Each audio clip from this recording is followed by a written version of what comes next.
Hi, this is Sue from the Mountain Canary Company. I'm having a hard time getting this started, so here Ed can tell you how it goes. Here he is. Hi folks. You know, Sue's normally not short of words. She can normally clearly tell me what I got to do and how I should be doing it. So rarely do I have the position I'm in. Okay, what we're going to visit about today is part 2, where last time we visited about saddle trees in our saddles. So you got an understanding of what the base of this saddle is. And now we're going to go over 4 of our saddles. I don't know if I may only do 2 this time, but we'll see how this goes. So the first thing I'm going to tell you about is we have been getting our saddles. I've used all kinds of different saddles before. I've had some really neat custom saddles. I've had some off-the-shelf saddles. But you know, when it came to fitting, after a while I realized I was having problems with fittings, and I could do better when I ran across Terry Wagner at Three Bells Mules, or better known as TBM saddles. TBM saddles. Terry and I got to know each other many years ago. I haven't looked back. I've learned a lot and shared a lot with Terry on getting some of these saddles produced. So the thing about it is, one of the things that's most interesting is Terry's is very realistic. And first we have two types of riders that are being predominantly the most common. One is aging riders and 2 is lady riders. And nothing putting down about strength or durabilities, but it seems like it's a question all the time, which turns the sale of a saddle around for Terry, is how much does it weigh? Wow, that's a biggie. And I found one of my saddles here is a little on the heavy side. And I found every once in a while that mule grew on me. As I went to throw it up, how'd she grow so high? Well, so here we are. We've worked with Terry for quite a few years now, trying to come up with lighter weight saddles. And this is probably the best you're going to get out there. First off, it's a real saddle. It's a real saddle tree. There's no shortcuts in strength or durability, but there is shortcuts in the weight of material. So this one and the other one over here, which we'll bring over in a minute, are 2 identical trees. They're Terry's, what Terry calls his Chilcut line. This one was one we made on a BE tree. We made it for Miss Polly mule because she was a little bit wider than the other mules I have. I wanted to get a special tree saddle made for Sue. Sue's been riding along a lot of my hand-me-downs, so I thought, you know, it's time I just took better care of her. So that's what we did. So this is on what they call a Chilcut tree. I drop this out of the way so you can see a little better. It's made with the bling is this one is the only one we've made with Joe Watt hardware. It's really pretty. Even the rings are kind of special. And it's made on a tree and whole lash up, minus the britchin and minus the cinches, which are an independent issue, right around 21 pounds. That's pretty. You can't get much lighter. And it's strong. It's not a weak tree. This is a fiberglass wrapped tree. This is not a tree that's been dipped in plastic. Wood tree that's been dipped in plastic. It's not a plastic tree. It's not a carbon fiber tree, which actually are heavier than wood trees. It's a wood tree. So wrapped in fiberglass, it's going to take some abuse. It's not designed to be a pull-in saddle.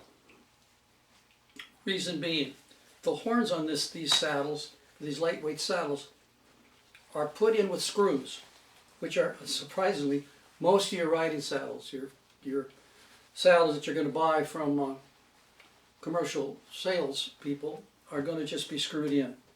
So they're really not designed to take a pretty good hit.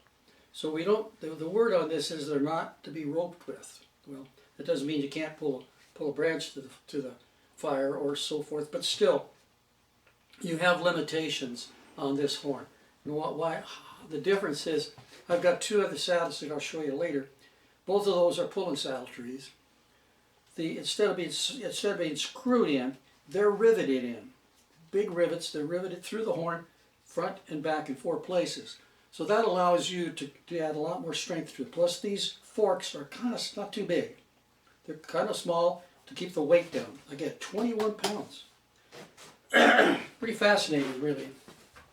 Now, we've put these, kept these with endurance stirrups on. What I like about what I do to endurance stirrups are, I immediately go and cut the soft pad out. They're nice when you ride, and they give you an extra cushion in your legs, but what can happen is because of the width of the tread, if you've got your foot buried in, you go to get out, your boot can hang up on this, and next thing you know, you find yourself on and off, trying to get on and off the saddle. It's not comfortable. It's not safe, so I take those off. The other thing is, you'll notice the rigging here. This is nylon rigging. Oh, geez, it looks like leather. Yep. It's nylon with leather covering on it. It wears nicer, plus it looks nicer. This will go up and it's hooked in behind in here. So it's anchored back and heavily anchored up here off the fork. It's rigged to 7/8. We'll go into saddle rigging here one of these days. It's going to be quite a class. I don't want to go too far into that right now. And it has Bivens buckles. So you can slip it in and out to different lengths for the stirrups. And how he got his weight down, though the stirrup leather and everything's not as heavy or thick a leather. But here's the thing. You're going to be, say you're 40 years old. To wear this saddle out, if it was heavy, if to wear this saddle out, you'd have to probably ride every day till you're 90. This leather is not going to go anywhere. It's going to maintain it. It's just going to keep wearing. And you don't need this heavy, thick leather, which adds about, for a lot of saddles in this size range, on different trees, if you got to have that big tree, like everybody's, okay, we'll ride it. But remember, you got to throw it up on there. So that's this saddle here, and these are really nice little saddles. He just got done, sent me a picture of one he just did, which is a very similar fork to this, without a horn. And he put an English skirt on it. Same set up here, but with an English skirt and English leathers for English irons. For folks who again, it'll set the same way. It'll be same kind of. It'll be a good tree, solid tree, but it won't be. It won't have a horn. So some people just don't like horns. Other people like them. I personally like them. Boy, I tell you though, you can get yourself in a pickle with them. But then again, that's a good grabber. Now, also for me when I'm packing, it's a third hand, so I can wrap a rope and do something to take the rope off. I don't usually do anything dallied. Okay, what was this? Oh yeah, these all have bucking rolls. Now, the bucking rolls here came similar to the bucking rolls over here. Okay, they're not as big, and they're good bucking rolls. They're just not as big. Now years ago, let me reach over here for a second. Years ago, I invented some bucking rolls. And I'm probably the only one around here with them. I had a couple of these made. I call them my double D cup bucket rolls. So they're a teardrop. I really like them because they're not in the way up here, and you've got a lot of grab on them down here. Now, why do I like bucket rolls over swells? Well, when you get into a storm, and you've got a problem going on, and you're having a hard time staying on board, your legs will come up underneath your bucket rolls. Your legs will also come up underneath the swells if there's swells out here. The difference is, if you'll never notice, the height of these, even these smaller ones, the height of these are lower. They're not up at top. They're not coming off the fork here. They're down a little bit. So by being down a little bit, what that does is, That allows you to, when you go to grab that buck and roll or swell, if the swell's up here, it's up here, okay? Your foot is still in the stirrup. So if you're gonna have a situation where you're gonna fall, and you gotta pitch yourself off there, if you're up under a swell and your feet are off your stirrup beds, you have no way to spring off. You have to kind of fall off.